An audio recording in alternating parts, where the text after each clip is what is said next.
Things are going to get a whole lot worse. You're going to see a lot more police officers getting killed and shot.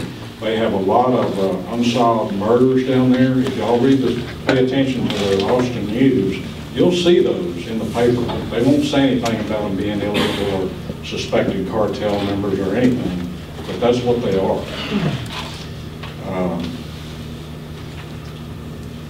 The cartels and the immigration, the illegal immigration, are going to kill us. They're going to eat us up because they're not always going to get along. They're getting along right now, so to speak, because it is so lucrative to them. It is so important to them. There's so much money involved. But as the competition increases, they're going to start the violence here that we're seeing in Mexico. And I don't know if American law enforcement can handle it. I don't know if we can, you know, our court systems are overwhelmed, our prison systems are overwhelmed. What are you going to do with them? How are you going to stop them? I don't know. Well, we'll get back to the cartels in a minute. What are the other two cities? Houston and Austin? Houston, Austin, Katy, and another little one down by the border. I forget the name of it. Sure. McAllen? 5 minutes?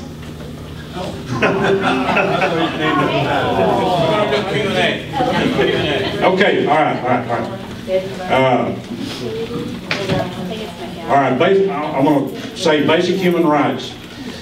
Everybody here believes in basic human rights, right?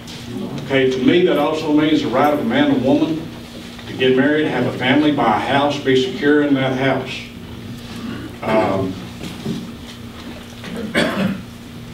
That family and their neighbors get together and organize into a town.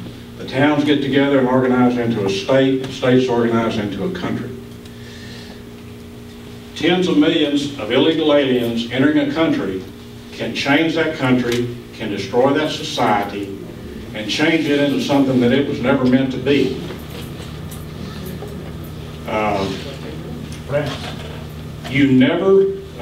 An illegal alien has no legal or moral right to enter a country illegally.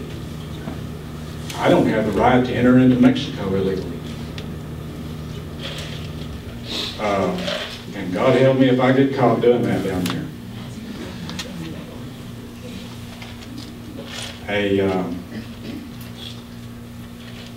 If you destroy my country, you destroy my home. An illegal alien has no more legal or moral right to enter my country than he does to enter my home. And we need to realize that. People will tell you that, well, they're just coming here to work, or this is really their country, so they have a right to come here. No, they don't. They don't have a right. Okay, immigration reform. The reason I'm standing up here today is because immigration reform / amnesty is never going to go away. It will come up again next year, the next administration, and the one after that, until something either positive or very negative is done. There are different kinds of amnesties. Anytime you stop or slow down or do not enforce the immigration law, you have a de facto amnesty. First one I experienced was in 1980 under Jimmy Carter when they were trying to take the census. They did not want any illegal aliens caught. They withheld our gasoline. We couldn't get cars repaired. We could not get out on the highways and go anywhere. So our enforcement stopped. Okay, the big immigration amnesty was in 1986. 3.2 million people got amnesty. While that was going on, while people were applying for amnesty, Doris Meisner and the people high up in the Immigration Service were giving sworn testimony before Congress that they thought, or were estimating, that around 75% of the people who were applying for amnesty were applying through fraud. Sure enough, 4 years after amnesty was over, the Government Accounting Office came in and did an audit on it, and they said that 75% to 80% of the people that got amnesty got it through fraud. And that's not all. It never stopped.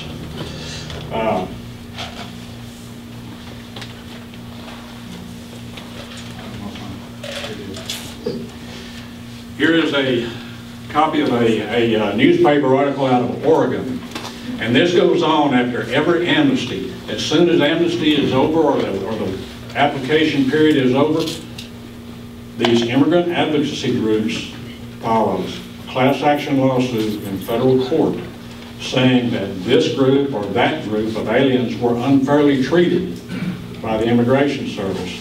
They weren't notified, they weren't allowed to send in their applications, et cetera, et cetera.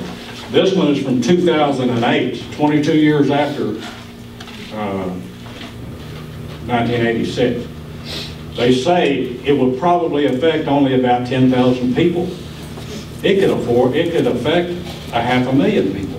And this is not an isolated incident. This has been going on ever since 1986 in every state of the Union.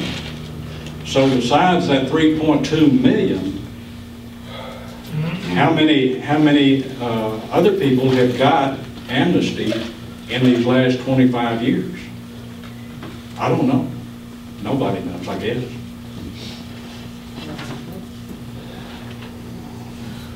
And that's not all. Okay. I'm hurrying. This is a big deal. Okay. As soon as a person gets amnesty, as soon as he's granted amnesty, he's illegal. He is legal. As soon as he becomes legal, he can file a petition for his family members to immigrate to the United States and join him legally and live here forever legally and work here.